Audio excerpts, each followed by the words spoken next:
Servus YouTube, was geht ab? Willkommen zurück zu einem weiteren Monster-Test und zwar der letzte Test von den Spinnen. Wir haben jetzt alle durch. Also falls ihr die anderen Spinnen noch nicht gesehen habt, sind alle auf meinem Kanal, könnt ihr gucken. Ich habe jetzt zu allen ein Review gemacht. Ähm, kurz zusammengefasst, ich liebe die Spinnen. Es ist ein richtig cooles Freestar-Unit Monstergruppe oder Monsterfamilie. Und jetzt sind wir beim letzten angekommen, beim Dark. Wir sind hier nicht auf meinem Account, wir sind hier auf dem Account von Santero. Ähm, vielen Dank auch für ihn, dass er sich da bereitgestellt hat und mich erlaubt, hier zu testen. Vielen lieben Dank. Und deswegen werden wir jetzt einfach mal gucken, was wir hier auf dem Account mit der Dark-Spinne anstellen werden. Ähm, Kunde, so. Wir haben hier auf jeden Fall ein Echo-Set auf der kleinen Spinne drauf.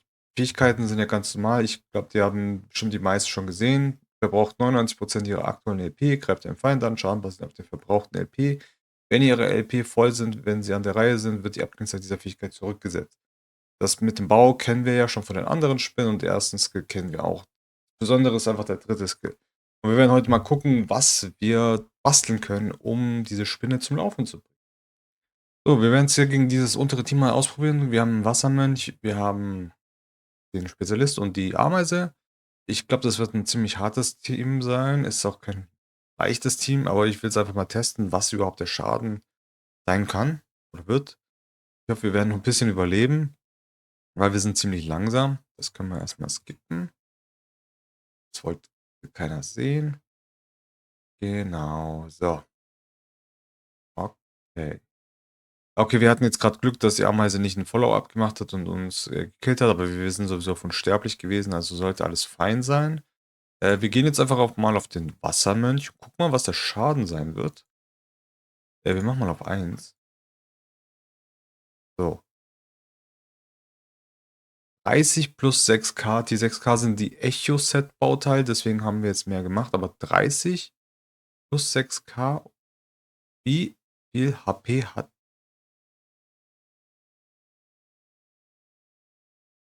Ich glaube, da ist irgendwas faul. Das waren keine 36.000 Damage. Auf gar keinen Fall. Ich glaube, das ist irgendwas buggy. Ja, definitiv ist da was buggy. Jetzt werden wir die Ameise natürlich versuchen, wieder hoch zu peppen. Obwohl, nee, tut mir leid, mein Fehler. Wir hatten ja noch ein Schild auf dem drauf. Deswegen, okay. Vergiss, was ich gesagt habe. Da war noch ein Schild drauf. Das ist mir jetzt gerade aufgefallen. Ähm, ja, ohne Schild wäre er jetzt down gewesen, aber wir haben jetzt 2 Leute gebraucht, um ihn überhaupt down zu machen. Er hat knapp 30k gemacht, ohne den Echo-Teil. Also knapp 36k. Wir werden mal schauen. Er ist jetzt voll geheilt.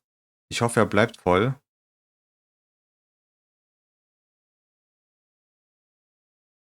Ja, genau. Jetzt, wo er voll ist, natürlich hat er wieder seine Fähigkeit zurückbekommen und wir werden direkt, ich denke mal, wir versuchen es auf ihn, oder? Ja, wir nehmen ihn einfach erstmal raus. So, nochmal.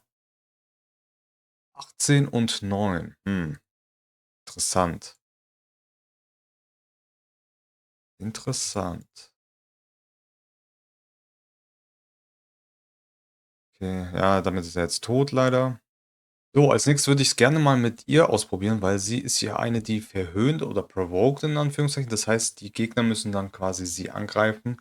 Damit schützen wir ein wenig ihn, damit er keinen Schaden bekommt, wenn er auf 1 HP runtergeht. Ich denke, das ist the way to go bei ihm, wenn man mit ihm spielen möchte, weil das Problem ist ja, wenn er halt nur 1 HP hat und es kommt ein Follow-Attack oder so, dann ist meistens problematisch. Deswegen probieren wir es, wir testen mal und gucken mal, wie es laufen wird. Jetzt nämlich können wir mal gucken, ob wir den Schaden hier drauf bekommen. Oh, 6000 nur.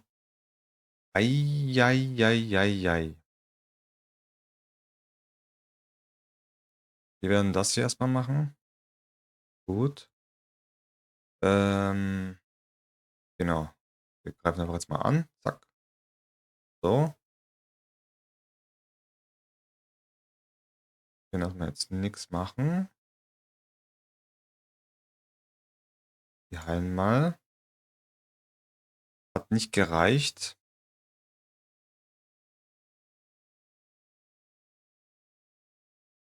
Wir gehen mal in den Boden runter und dann heilen wir uns jetzt erstmal so.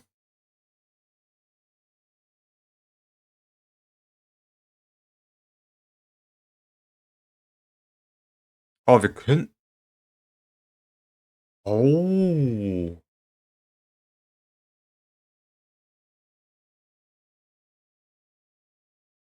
Das wusste ich nicht.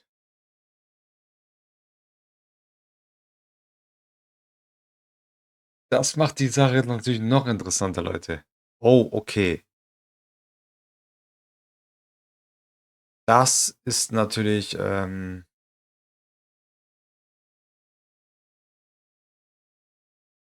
das macht die Sache natürlich ganz anders. Das heißt, wir können erst in den Boden runter und dann können wir unsere Fähigkeit einsetzen, weil wir sind dann komplett safe. Wir müssen nicht mal uns Gedanken drüber machen, dass wir sterben könnten. Ja. Dann würde ich sagen, wir probieren es mal in so einer Konstellation. Das heißt, wir haben Defense Break, wir haben Speed Buff, wir haben ihn dann quasi, der sich im Boden die ganze Zeit reinkauert und von Boden aus angreift, also in einem 4-Star-Death. Wir simulieren halt so quasi einen 4-Sterne-Death jetzt im Gebietskrieg. Deswegen versuchen wir so mal im 4-Sterne-Bereich zu kämpfen.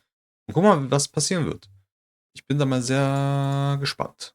So, wir werden erstmal, ich bin mir nicht sicher, sollten wir das machen? Ich glaube, ja, weil wir werden wahrscheinlich eingefroren. Deswegen machen wir erstmal unseren Death Break. Zack. Wir gehen erstmal in den Boden. Death Break ist drauf. Ich glaube, es bleibt auch drauf. So. Wir gehen natürlich erstmal da drauf. Zack, markieren. Okay, ich würde jetzt ein bisschen gucken, dass wir vielleicht eher sie hitten. So, genau. Wir gucken jetzt mal, wie viel Schaden wir an ihm machen, weil ich glaube, er hat die meisten HP. Einfach mal gucken, was jetzt passieren wird. So, wir machen mal auf 1. 60.000 Leute mit Echo. Ohne Echo waren es 40.000. Das bedeutet,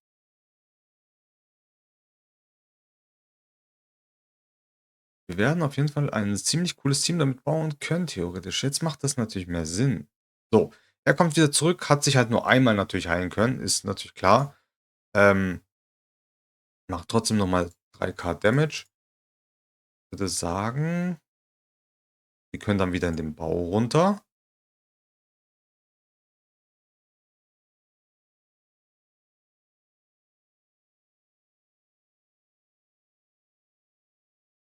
Ihm passiert nichts, er kommt zurück, er hat die Fähigkeit wieder ready, auch wenn er jetzt nicht voll natürlich geskillt ist, aber Death Break ist drauf und bumm. Mega geil. Mega gut.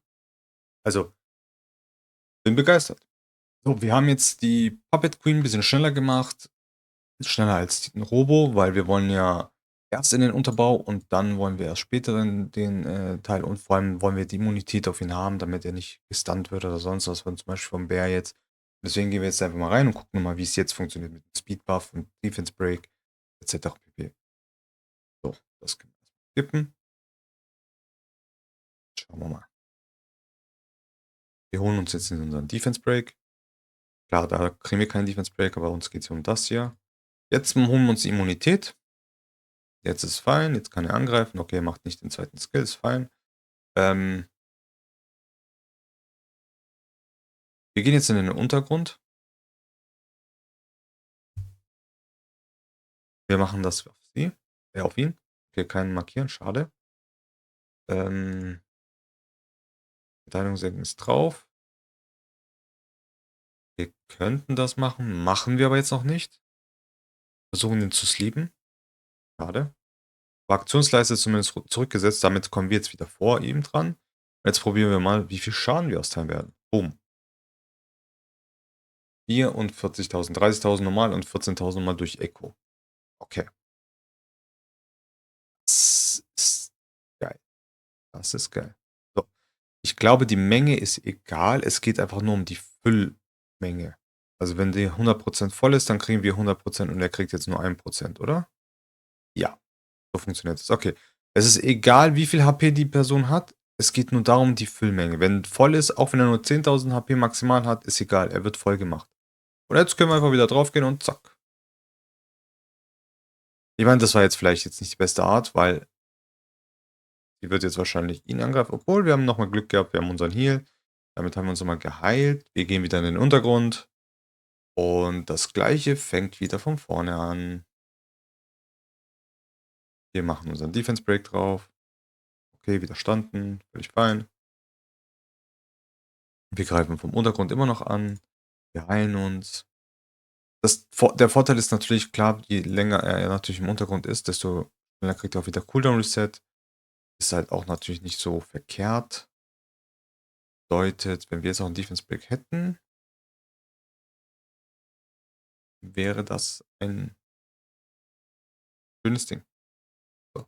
Probieren wir nochmal unseren Defense Break und zack. Okay, Debuff. Ja, schade. Wir gehen in den Untergrund, Leute. Wir gehen in den Untergrund. Wir gucken, dass wir Markieren bekommen. Sehr schön. Sleep vielleicht? Defense Break. Oh, wir können beides einfach entfernen. Schade. Damit habe ich nicht gerechnet. Aber wir gehen jetzt mal hier. Bumm. Und das war jetzt nicht viel. Kein Defense Break, kein Crit Rate. Okay. Gut. Das macht natürlich vieles anders. Also Leute, ich muss sagen, ich bin begeistert von der Fähigkeit. Bin ich wirklich. Also, das ist der Wahnsinn. Er geht in den Untergrund, macht seine Explosion. Quasi, er macht die Finale von Smoggern oder von Smogmog, was auch immer. Ist unterm Boden, kann nicht angegriffen werden, heilt sich dann nebenbei. Mit der Puppenkünstlerin gleich daneben, kriegt sie wieder volle HP, kann direkt den anderen wegsnipen. Also mega, mega gut, wirklich, Leute, ey. Der Hammer. Der einzige Nachteil natürlich ist, man muss ihn auf jeden Fall auf HP bauen und auf Crit Rate und Crit Damage. Am besten baut ihn auf 100% Crit Rate und so viel Crit Damage natürlich wie geht. Geschwindigkeit ist jetzt erst relativ egal. Ihr müsst halt nur gucken, dass ihr die Puppenkünstlerin im Feuer habt, die halt dann natürlich diesen Pushback macht oder zumindest irgendwas haben, was halt lange genug überlebt, dass er immer wieder in den Untergrund kann, Damage macht, sich wieder hochheilt. Ne? Ihr habt ja auch gesehen, der AOE-Heal hat bei ihm nichts gebracht. Es hat ja nur dieser Austausch was gebracht. Das heißt, er kann auch nicht von normalem Healing erzielt oder gezielt getroffen werden. Das heißt, in der Kombination mit den beiden seid ihr auf dem Good to Go. Ich denke mal, man kann auf jeden Fall sehr viel damit erreichen. Ähm, Schadentechnisch muss man jetzt gucken. Wir hatten ihn jetzt halt auf Echo natürlich, was halt natürlich so den doppelten Damage gemacht hat.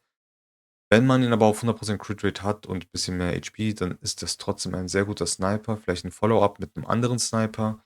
Sollte das auf jeden Fall sehr cool wirken. Ich denke mal, ein kleiner Buff würde ihm noch gut tun, aber ich finde die Konstellation zwischen ihm und der Feuerkünstlerin finde ich mega gut.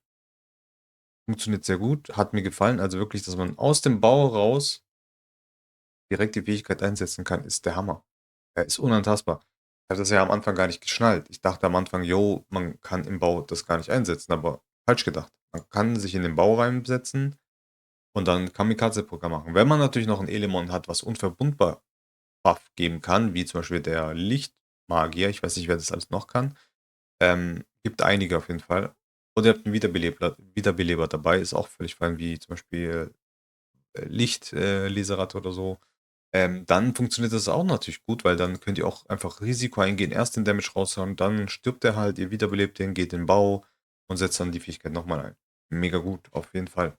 Ja, also ich glaube, das soll es auf jeden Fall gewesen sein. Ich bin zufrieden mit den Skills. Der Schaden kann noch ein bisschen besser werden.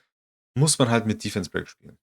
Ohne Defense Break macht er natürlich weniger Schaden, habt ihr ja gesehen.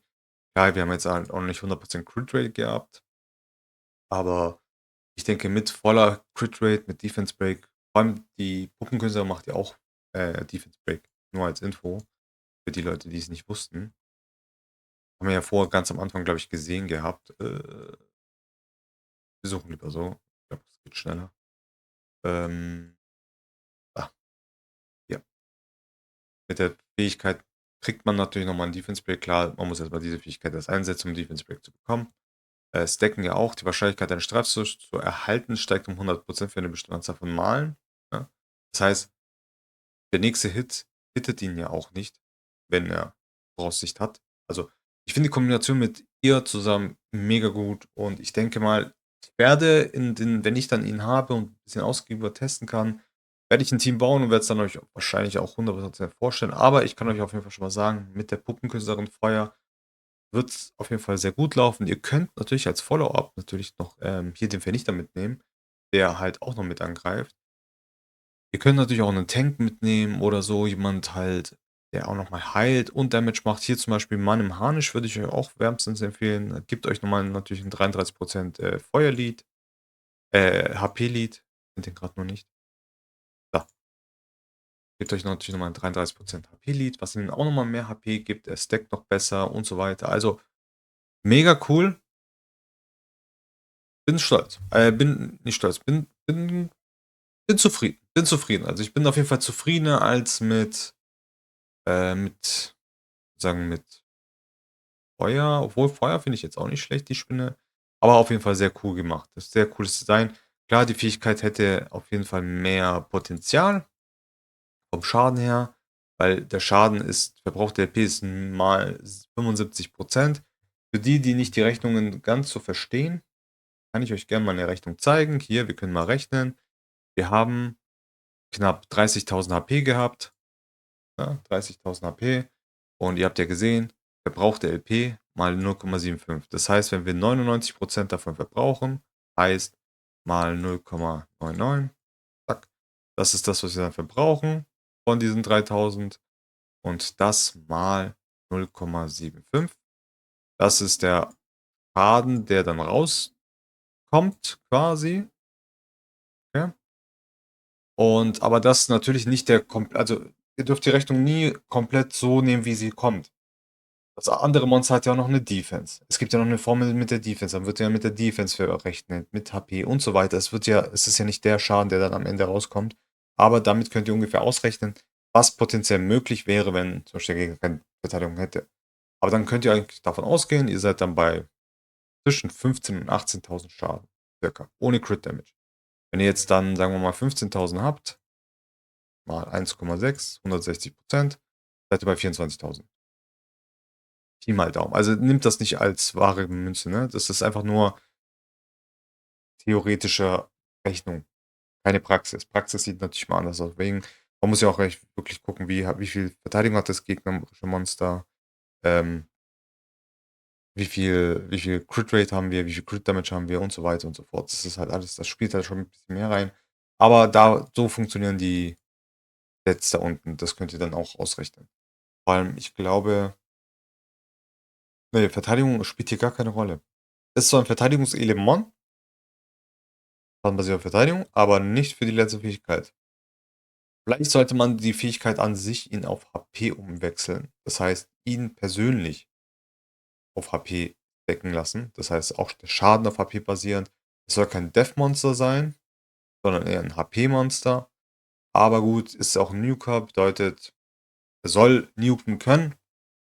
Ich denke, es wird noch 'n kleiner Buff benötigt, definitiv. Aber das soll's gewesen sein. Ich freue mich auf jeden Fall, auf die Zukunft mit diesem Element. Es wird ziemlich coole Teams geben. Seid gespannt und wir sehen uns im nächsten Video. Bis dann. Tschau.